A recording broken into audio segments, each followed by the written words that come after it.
বালাসোর বুড়ি বালামের তীর, নবভারতের হলদি ঘাট, উদয় গোধূলি রঙে রাঙা হবে, উঠেছিল যথা অস্তপাট। আনীল গগন গম্বুজে ছোঁয়া, কাঁপিয়া উঠিল নীলাচল। অস্তরবীরে ছুটি ধরে আনে, মধ্য গগনে কোন পাগল।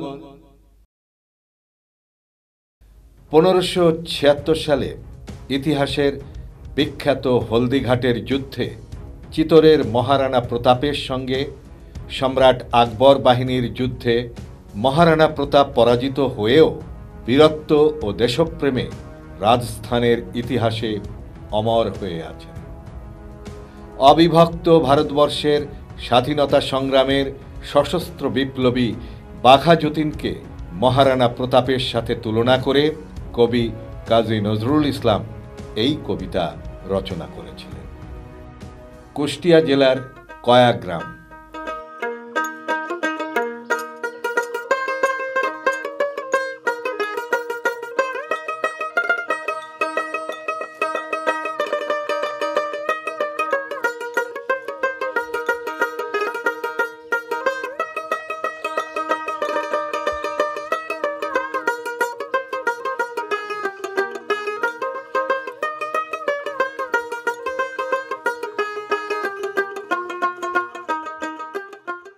এ গ্রামেই ব্রিটিশ বিরোধী আন্দোলনের অন্যতম পথিকৃৎ বাঘা যতীনের জন্ম।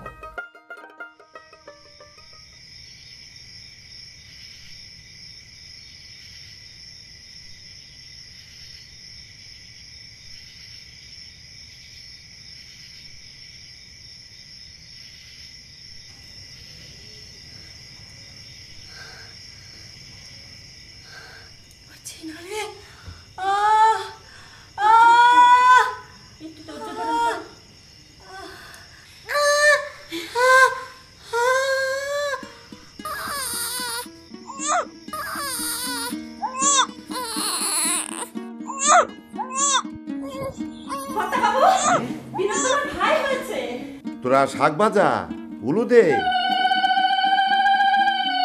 ফেরাজ ফেরাজ ফেরাজ।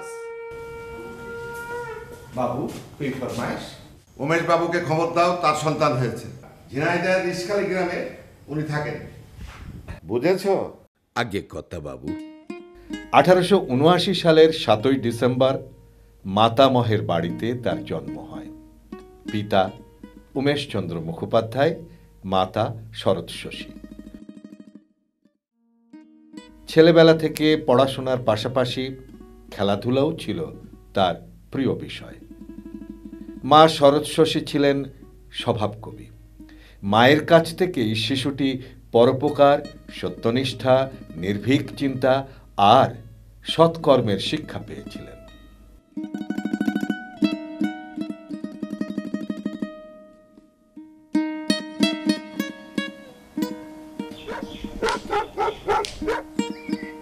কি হয়েছে? কুকুর। কুকুর? তুই কুকুর দেখে ভয় পেয়েছিস? এই, আমি কি একটা ভীতু ছেলের মা? এখান থেকে একটা চলা নিয়ে যা, এক্ষুনি কুকুরটাকে তাড়িয়ে দিয়ে যা বলছি।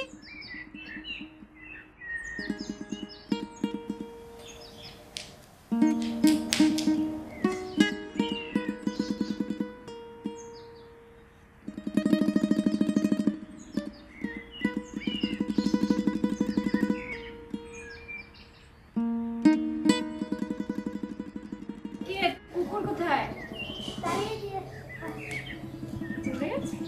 এই তো আমার সাহসী ছেলে। কাল তোকে স্বরলিপির ওপর হাত ঘোরাতে বলেছিলাম, ঘুরিয়েছিলি? ফাঁকি বাজি না, যা এক্ষুনি স্লেট পেন্সিল নিয়ে বস। এইদিকে আয়, আমার কাছে আয়, এখানে বস। দেখি, এটা আমার সাহসী ছেলে, সব মানে লক্ষ্মী ছেলেটা। এই তো, এটা হচ্ছে বল, এটা কি? সরে অ, ও না, হ্যাঁ অ। এবার বল সরে আ, টেনে টেনে বল সরে আ। হ্যাঁ, এবার রস্য ই। যত্ন করে কর বাবা।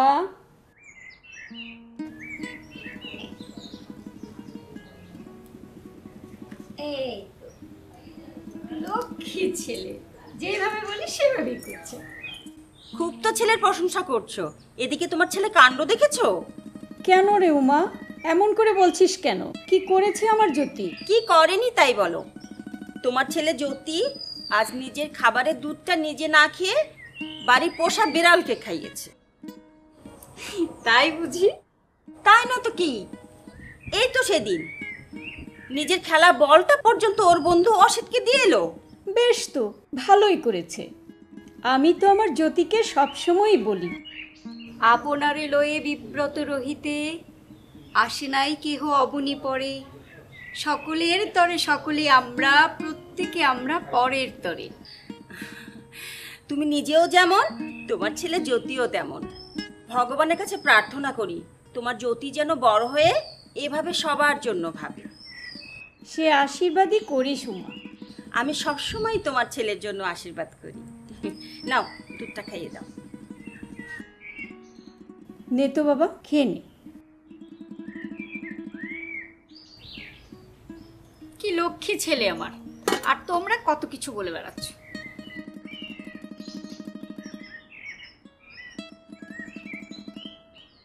আচ্ছা, কাল যে তোকে কবিতাটা শিখিয়েছিলাম, সকালে আজ উঠে মনে মনে সেটা বলেছিস একবারও? কি ছিল মা? ভুলে গেছিস না? বেশ, তাহলে আমার সঙ্গে সঙ্গে বল।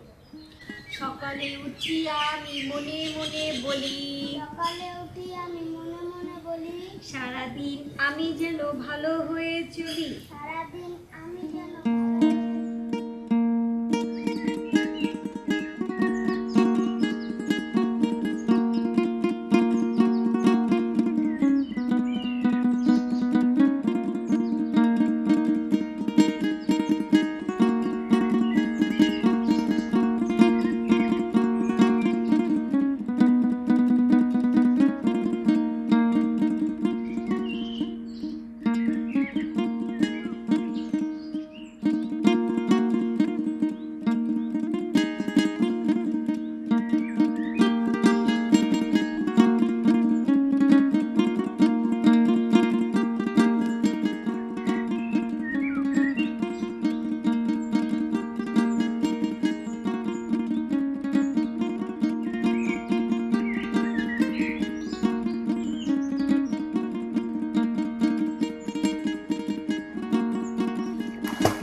এই তো আমার বাবা সাঁতার কাটা শিখে গেছে।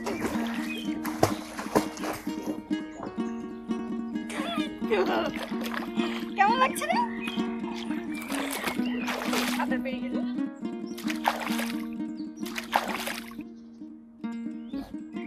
যা দেখি একটু ওইদিকে যা।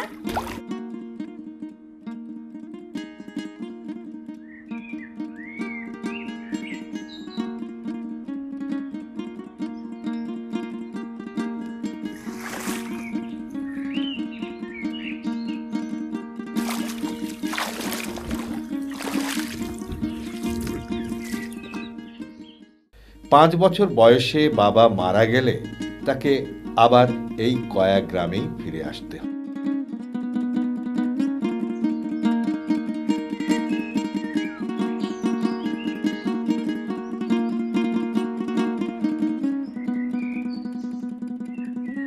बहुत खूब, बहुत खूब। आओ बेटा आओ, हम दोनों एक साथ कसरत करें। चलो मेरे साथ।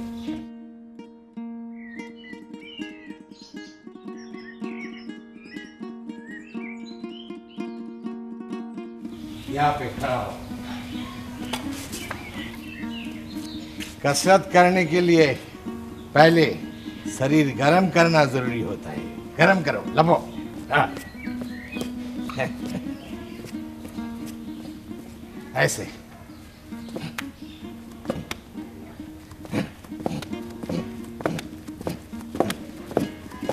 ऐसे ऐसे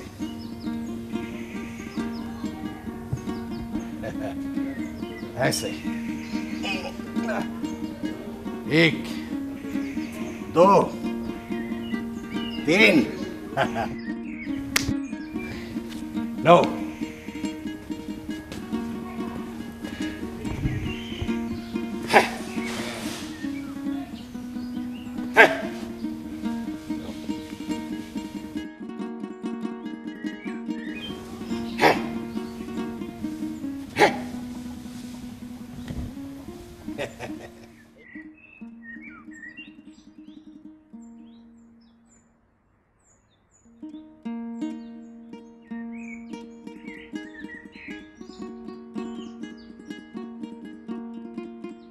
बुझले ज्योतिन बाबू, दुश्मन के साथ मुकाबला करने के लिए कसरत करना जरूरी होता है।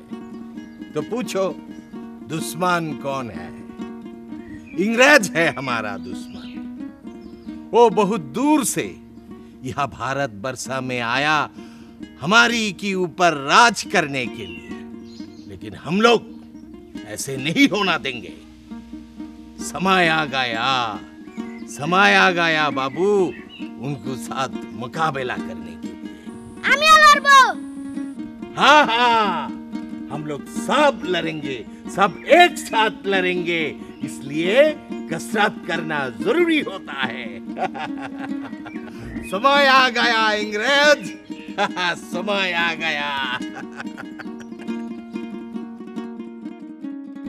1895 সালে এন্ট্রান্স পাশ করে জ্যোতি কলকাতা সেন্ট্রাল কলেজে ভর্তি হন। বর্তমানে কলেজটি ক্ষুদিরাম বোস সেন্ট্রাল কলেজ নামে পরিচিত। এই কলেজের পাশেই স্বামী বিবেকানন্দ থাকতেন। বিবেকানন্দের সংস্পর্শে এসে যতীন দেশের স্বাধীনতার জন্য আধ্যাত্মিক বিকাশের কথা ভাবতে শুরু করেন।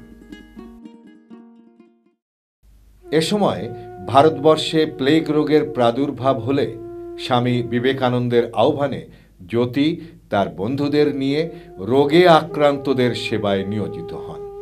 এ সময় পরাধীন দেশের দুর্দশা তাকে ব্যথিত করে তোলে। এন্ট্রান্স পরীক্ষা পাশ করে যতীন ষাটলিপি ও টাইপ শিখেছিলেন। পরবর্তী সময়ে বেঙ্গল গভর্নমেন্টের স্টেনোগ্রাফার হিসেবে নিযুক্ত হন। যতীন ছিলেন কর্তব্যনিষ্ঠ ও নির্ভীক যুবক। অফিস ছুটি হয়ে গেছে, অথচ এখন আপনি কাজ করছেন যতীন? কাজ না করে কি করবো বলুন? ইংরেজ সরকারের অফিসে আমরাও কাজ করি ভাইয়া, কিন্তু আপনি যেভাবে ব্যারিস্টার ক্যান্ডিডি সাহেবের সেক্রেটারি হিসাবে প্রিয় পাত্র হয়ে উঠেছেন, আমরা তো পারিনি। আমি যখন যে কাজ করি সেটা খুব মনোযোগ দিয়ে করার চেষ্টা করি। হ্যাঁ, সেটা জানি। আপনি বলেছিলেন বিশ্ববিদ্যালয়ের পড়াশোনাটা চালিয়ে যাবেন। হ্যাঁ বলেছিলাম, ভেবেছিলাম দেশটা পরাধীন হলেও দেশের শিক্ষা পরিবেশটা পরাধীন নয়, কিন্তু আমার সে ধারণা ভুল। পরাধীন দেশের বিশ্ববিদ্যালয়গুলোও পরাধীন।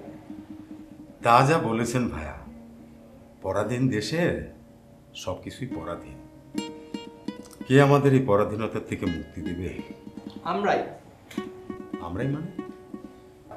আমরাই মানে আমরা, যারা দেশের তরুণ যুবক, তারাই দেশের স্বাধীনতার জন্য লড়বে। প্রয়োজন হলে দেশের জন্য তারা জীবন উৎসর্গ করবে। Are you still working? Jatin, I really appreciate your performance.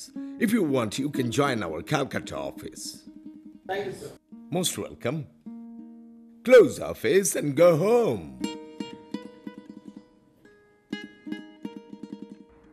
British বিরোধী বাঙালি বিপ্লবী নেতা যতীন্দ্রনাথ মুখোপাধ্যায় স্বাধীনতা সংগ্রামের জন্য দেশের তরুণ সম্প্রদায়কেই বেছে নিয়েছিলেন। এজন্য দেশের বিভিন্ন এলাকায় তিনি তরুণদের ফুটবল ও অ্যাথলেটিক ক্লাব গড়ে তুলেছিলেন। কারণ তিনি জানতেন ব্রিটিশ বিরোধী আন্দোলনে একমাত্র যুবশক্তি জাতিকে সঠিক নেতৃত্ব দিতে পারে। এজন্য তরুণ সমাজের সক্ষমতা প্রয়োজন। তোমাদের ব্যায়াম আর খেলাধুলা কেমন চলছে? আমরা এখন প্রতিদিন খেলাধুলা করি আর ব্যায়াম করি। এভাবেই তোমাদের নিজেদেরকে গড়ে তুলতে হবে। আর কেন তোমাদের এভাবে গড়ে তুলতে হবে জানো? স্বাধীনতার জন্য। হ্যাঁ, স্বাধীনতার জন্য তোমাদের নিজেদেরকে তৈরি করতে হবে। আর শত্রুপক্ষের সাথে লড়াই করার জন্য সবসময় প্রস্তুত থাকতে হবে। করো, ব্যায়াম করো। যতীন নিজেও ব্রিটিশ বিরোধী সংগ্রামের জন্য নিজেকে তৈরি করেছিলেন। অসম সাহসী ছিলেন যতীন। একসময় ছোড়া হাতে একাই একটি বাঘের সাথে লড়াই করেছিলেন, আর তাই তিনি বাঘা যতীন নামে সবার কাছে বেশি পরিচিত। বিনোদ, ও বিনোদ, জ্যোতিকে খবরটা দিয়েছিস? মা, খবরটা পৌঁছে দিয়েছি। ও তো তোমার খবর শুনে দৌড়ে চলে আসার কথা। ও যে কেন আসছে না সেটা বুঝতে পারছি না। আসবে আসবে। আরে শুধু কি নিজের মায়ের খবর রাখলেই চলে রে? দেশ মায়ের সেবা করাটাও তো ওর জন্য জরুরি। তোমার ছেলে না তোমার মতো না হয়ে যাবে কোথায়? এই যে তুমি গ্রামের কারো অসুখের খবর শুনলে নিজের কাজ ফেলে দৌড়ে ছুটে চলে যাও। তোমার অসুখটা কি এমনি এমনি হয়েছে? থাক না। থাকবে কেন? এই কলেরা রোগীদের তোমার দেখতে যাওয়ার কি খুবই দরকার ছিল? এই যে ছুঁই রোগটা এখন তোমার হলো। যা হবার তা হয়েছে। আমার কাছে আয়। এখন আমি যা বলছি মনোযোগ দিয়ে শোন। হ্যাঁ, বলো। কুষ্টিয়ার উমাপদ বন্দ্যোপাধ্যায় তার মেয়ে ইন্দুবালার সঙ্গে আমি কিন্তু আমার জ্যোতির বিয়েটা পাকা করে ফেলেছি। তুই জ্যোতিকে বলিস। এটা তো ভালো কথা মা। মা, মা, মা, মা, মায়ের অসুস্থতার খবর পেয়ে যতীন যখন কয়া গ্রামে এসে পৌঁছন, মা শরৎ শশী তখন আর বেঁচে নেই। তবে মায়ের ইচ্ছা অনুযায়ী 1900 সালে যতীন কুমারখালীর উমাপদ বন্দ্যোপাধ্যায়ের মেয়ে ইন্দুবালার সাথে বিবাহ বন্ধনে আবদ্ধ হন। তাদের 4 সন্তান: অতীন্দ্র, আশালতা, তেজেন্দ্র এবং বীরেন্দ্র। এদিকে 1900 সাল থেকেই যতীন জেলায় জেলায় গুপ্ত সমিতির শাখা গড়ে তোলেন। আমরা একসাথে হয়ে বোমা তৈরি করব এবং ইংরেজদের সাথে লড়াই করব। আমাদের অর্থ কিভাবে আসবে? অর্থ জমিদার, জোতদার এদের কাছে স্বাধীনতার জন্য অর্থ চাইব, না দিলে লুট করব। কিন্তু আমরা অর্থ নিয়ে আসবো। অর্থের জন্য কোনো চিন্তা না। আমার একার পক্ষে স্বাধীনতা সংগ্রাম করা সম্ভব নয়। তোমাদের সবার সহায়তা থাকলে আমি এই সংগঠনকে আগে নিয়ে যেতে পারবো। তোমরা কি আমার সাথে আছো? আছি। বন্দে মাতরম, বন্দে মাতরম, বন্দে মাতরম, বন্দে মাতরম। 1903 সালে রাজনৈতিক নেতা ও অধ্যাত্ম সাধক অরবিন্দ ঘোষের সাথে পরিচিত হয়ে তিনি বিপ্লবী কর্মকাণ্ডে যুক্ত হন এবং আত্মত্যাগী বিশ্বস্ত বিপ্লবী তৈরির দায়িত্ব গ্রহণ করেন। বিভিন্ন জায়গায় ছড়িয়ে থাকা ছোট ছোট বিপ্লবী দলগুলোকে একত্রিত করে গড়েছিলেন যুগান্তর দল। যুগান্তর নামে দৈনিক সংবাদপত্র ছিল বিপ্লবীদের কর্মকাণ্ডের মুখপাত্র। 1906 সালের শেষ দিকে বিপ্লবী বারিন ঘোষের সঙ্গে যতীন একটি বোমা কারখানা প্রতিষ্ঠা করেন।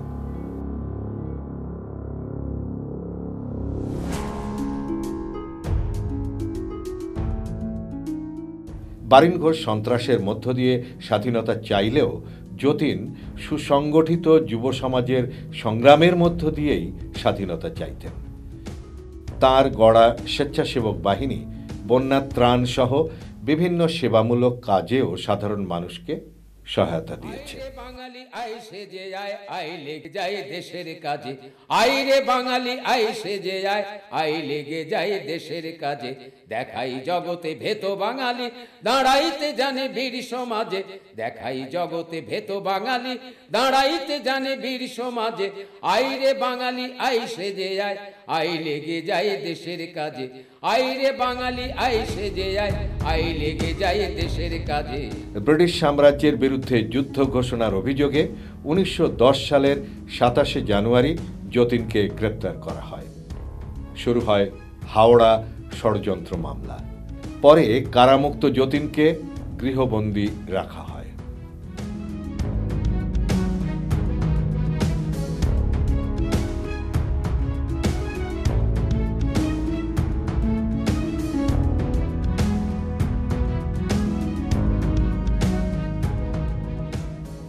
প্রথম বিশ্বযুদ্ধের কিছুদিন আগে কলকাতায় জার্মান যুবরাজের সঙ্গে দেখা করে যতীন ব্রিটিশ বিরোধী সশস্ত্র আন্দোলনের জন্য জার্মানি থেকে অস্ত্র আনার পরিকল্পনা করেন।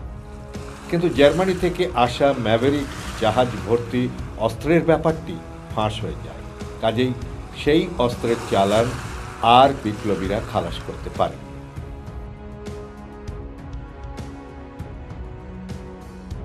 চিত্রপ্রিয় মনোরঞ্জন জ্যোতিষ নিবেন, তোমাদের সাথে কিছু কথা আছে।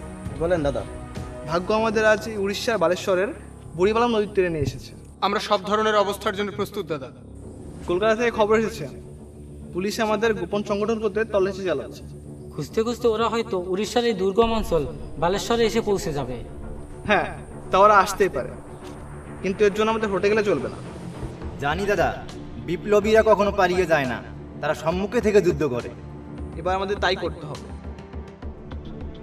আমাদের কাছে মাত্র 5টি মাউজার পিস্তল আছে। এই সামান্য 5টি অস্ত্র দিয়ে আমরা কি যুদ্ধ চালিয়ে যেতে পারবো? প্রয়োজনে আমরা মরব, দেশ চালাবে। চলো যাই।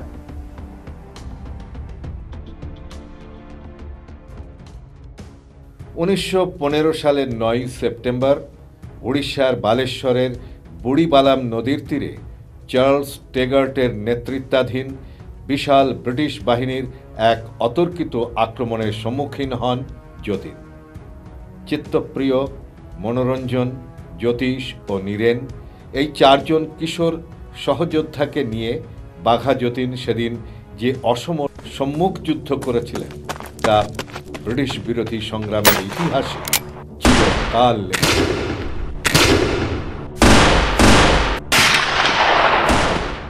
সেই যুদ্ধে গুলিবিদ্ধ হন যতীন। জল জল।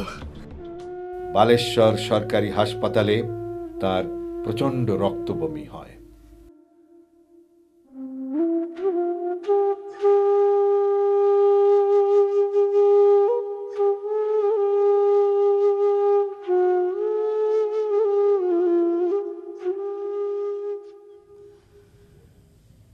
জ্যোতিবাবু, আমরা যথাসাধ্য চেষ্টা করছি আপনাকে সুস্থ করে তোলার জন্য। এত রক্ত ছিল শরীরে, যাক ভালোই হলো। তেজপাতার চরণে আমাদের সব রক্তবিন্দু অর্পণ করে গেলাম। চার্লস টেগার সাহেব আপনার সাথে দেখা করতে এসেছেন।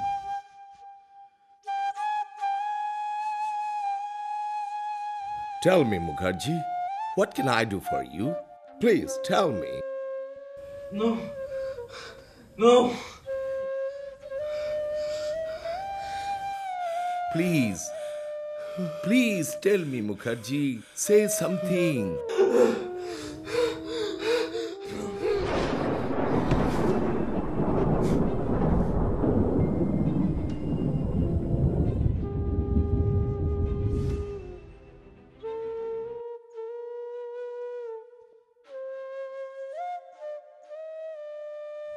I have high regards for him.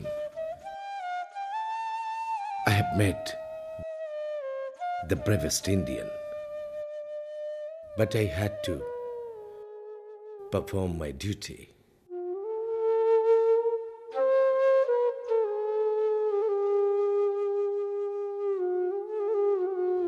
নবঘন বিনে বাড়ি খাই না চাত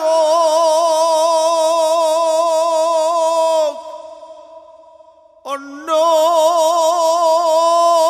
বাড়ি চাতকের প্রতিজ্ঞা ভারী যাই যাবে প্রাণ সেও ভালো সমুদ্রের কিনারে থেকে যতীনের এই মৃত্যুতে বিশ্বকবি রবীন্দ্রনাথ ঠাকুর, দেশবন্ধু চিত্তরঞ্জন দাস সহ বিখ্যাত ব্যক্তিরাও শোকাভিভূত হন।